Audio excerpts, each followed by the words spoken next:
Welcome to the first episode of the Decaf Bubble podcast. I'm so happy you're here. Today I'm going to be talking about journaling. So I'm planning to do a few episodes about journaling because I have a lot to tell you about my journaling.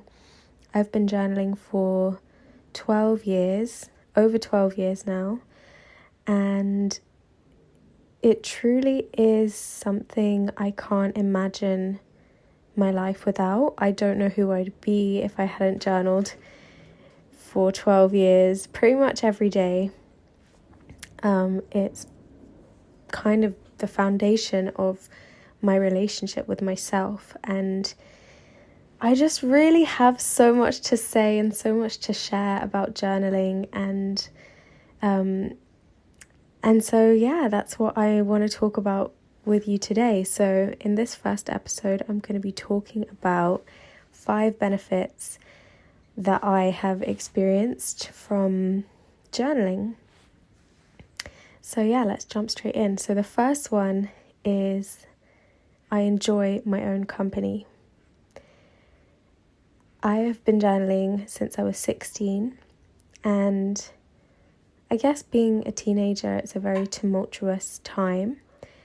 But in the 12 years since I've journaled, I would say I've developed a relationship with myself where I just love being on my own.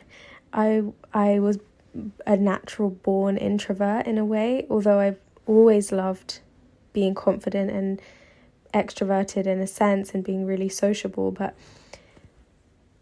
I guess maybe I lost the enjoyment of being on my own and just playing on my own and being in my own little imaginary world that I had as a kid. And journaling has helped me reconnect with that. And now I truly just love spending time on my own because I feel like I don't get lonely because I always have myself to talk to, if that makes sense.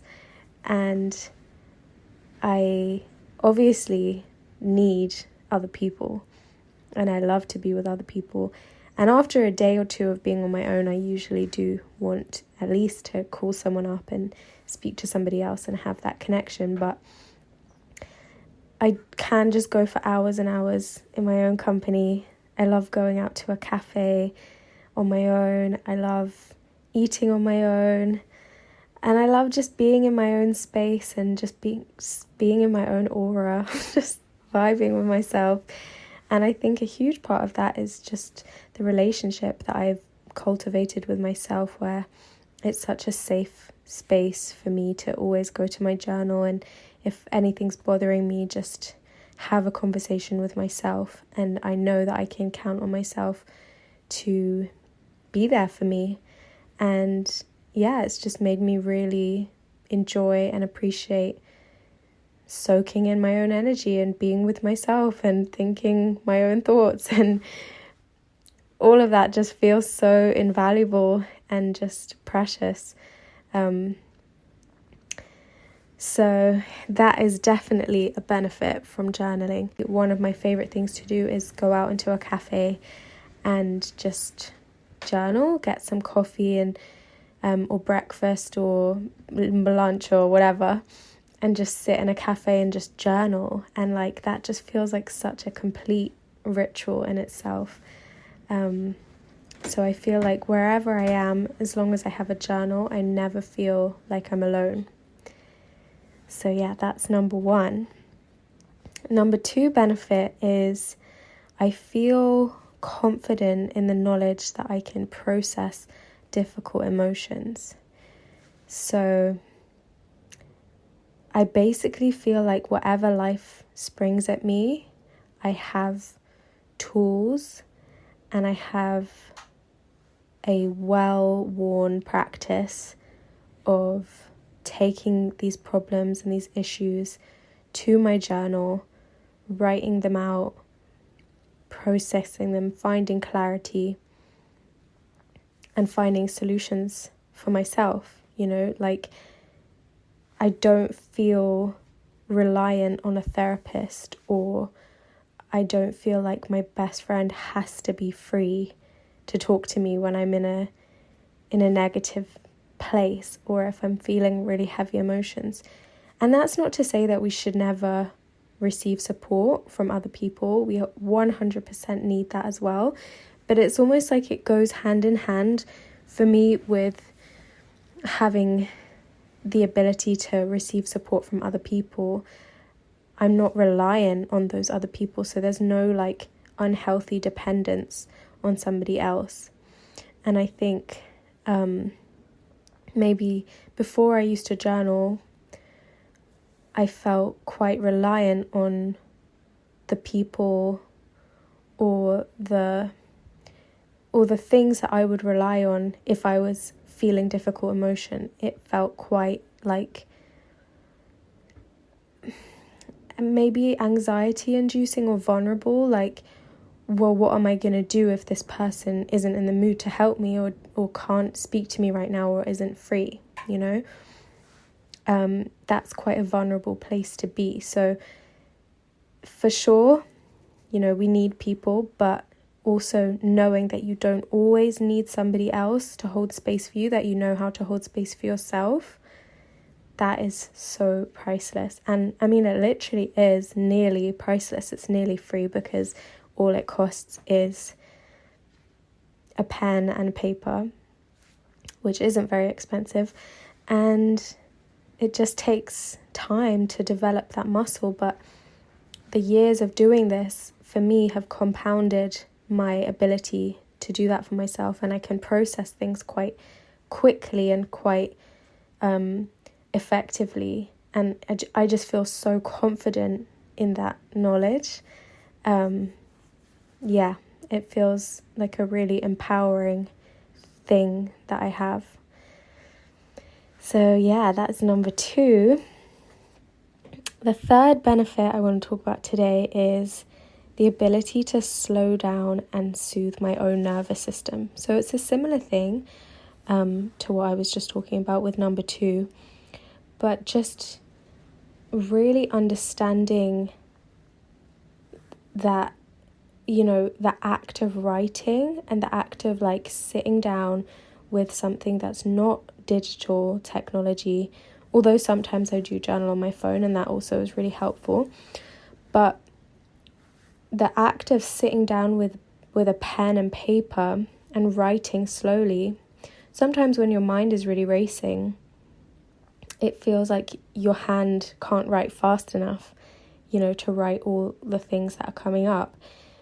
But that's actually a really good thing to slow your nervous system down, because, yeah, it's like grounding into the rhythm of your own body and just slowing everything down and just coming into the present moment.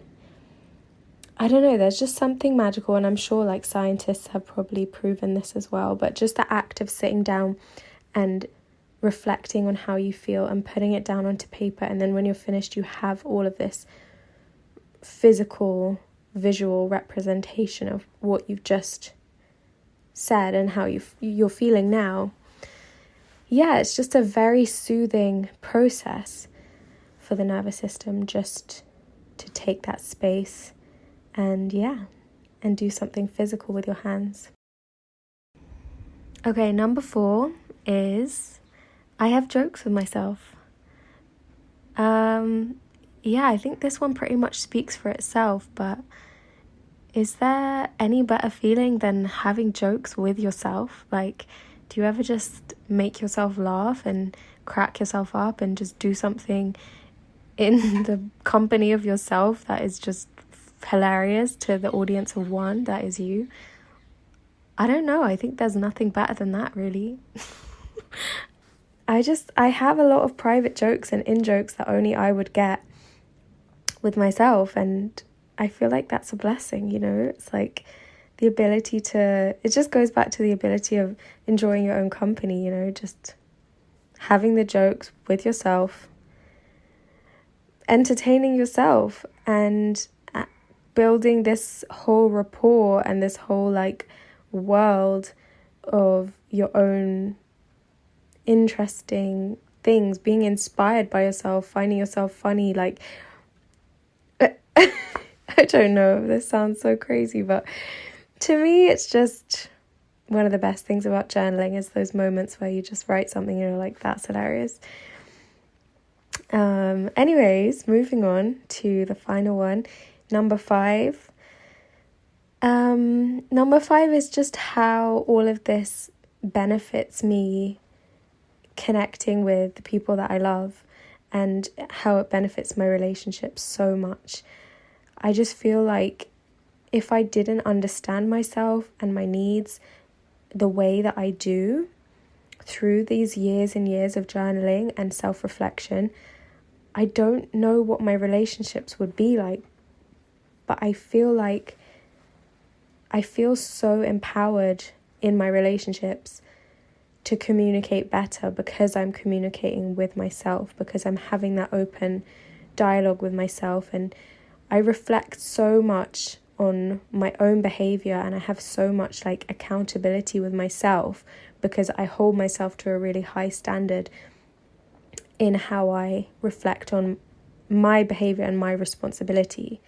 So I will use my journal to rant, and like, you know, if I'm like annoyed at someone or have an issue, I'll give myself space to be annoyed at them, but then I'll always come round to like, well, how would I feel in their situation? How can I empathize with them? And like, where is my responsibility in this? And I think that always guides me to feeling more compassionate towards them because I'm giving myself that compassion too. But the ability to empathize with somebody else and reflect on them, it does come directly from your ability to do that for yourself, I think. And when you really hold space for yourself to know yourself and your patterns without judgment, then it becomes so much easier to relate to others and be in healthy relationships and like have boundaries with people and all the things that are so important for relationships to really thrive. And so I would say that my relationships and my, you know, how I connect with the people that I love is benefited a lot by my own journaling practice, and I see that improving every day and every year that goes by. So yeah, those are the 5 benefits that I'm going to talk about today, but there are so many more.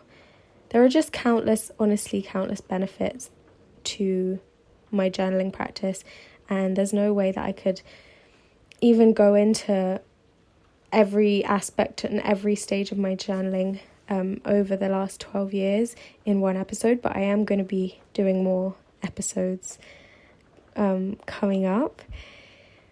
I also am going to be holding a journaling workshop on Zoom on the 2nd of January. And the idea behind this is that I feel like, you know, a lot of people say to me, how do you stay consistent with journaling? Or like, what do you write? How do you start? Like, how do you get consistent with it? And I want to help people find what works for them. I really want to support you to start a journaling practice if you don't already have one, and inspire you. So, or even if you already journal but you feel like you're maybe, I don't know, not getting the most out of it, or you feel like you're doing it wrong somehow. I don't think anyone can journal wrong. I think it's such a personal thing. But if you feel like you need more inspiration, you also might enjoy this workshop. I think it's going to be super fun. I'm really, really excited about just creating a really cozy space on Zoom, where people, I mean, you can have your camera off if you want, so it can be like a really private internal moment, but like everyone is going to be in their own space. Everyone's going to have their own journal and their own pen and their own drink, maybe like a tea or hot chocolate, and it's just going to be like cozy, you know what I mean? That's just the word that's coming up. And we're going to journal together. It's an 1.5-hour workshop. I'm going to lead some journaling prompts, and I'm going to I'm going to have a space for like a Q&A problem shooting kind of part where people can just talk about like the issues that they might be facing with journaling or any questions they have, and we'll talk about all of that stuff. And yeah, it's literally going to be a real-time journaling session, but with me holding your hand through it. So I hope you will join me. If that sounds interesting, I'll link the place you can book and sign up for the workshop in the description. So to finish off this episode, I want to leave you with a journaling prompt or technique, I guess, which I use quite often. And I use this technique when I feel quite disconnected from myself, or I feel ungrounded in some way, kind of away with the fairies, or, not in a good way, because being away with the fairies can be fun, but sometimes you're just like really scattered and your brain just feels so fuzzy. And I do this technique where I make a list of things, and it can be a list of anything that is going on in your world right now. It's the idea of the list is just to ground you in time and space, and just to make some observations from a kind of like bird's eye perspective almost on your life right now, but also with kind of zoning in on the detail and what is going on in this moment. And so it's a way of coming into the present and having mindfulness about what's going on for you right now. So the list can literally be anything that springs to mind, anything that's going on for you, anything you're feeling, anything you've been thinking about. So a few examples might be, number 1, it's Christmas time. Number 2, it's the weird period of time right now between Christmas and New Year. Number 3, it's a cold and windy day outside. Number 4, the radiator is on and I'm sitting next to it and I feel the heat warming me. I've lost count of the numbers. What was the number? Number 5, I'm wearing a slightly itchy jumper. Number 6, I'm feeling slightly nervous about the gig that I have to do in 2 days. Number 7, I really want to go to the gym. And you just go on like that and you just make a list of thoughts, feelings, things that are going on for you. And what can start to happen is you sort of see yourself with this perspective of like, oh, okay, this is me right now. This is the present moment that I'm in.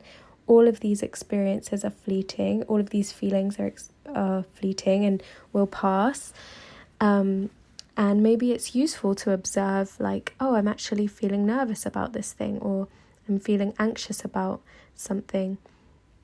It's just kind of a way of putting a whole bunch of stuff onto the page to just ground yourself in the moment. And I also find when I do this that sometimes I'll start to have kind of like reassuring thoughts coming through from my higher self. So for example, I might say, it's the period of time between Christmas and New Year, and that's a time to rest, and I don't need to be very productive right now. But take it in any direction you want, and I'm really curious if you do this journaling prompt, how it goes for you, and what you get out of it. So send me a DM on Instagram if you do this. And I'm on Instagram at decafbubble, all one word, so come and follow me there. And until we speak again, I hope you keep really well, and I will speak to you soon. Bye.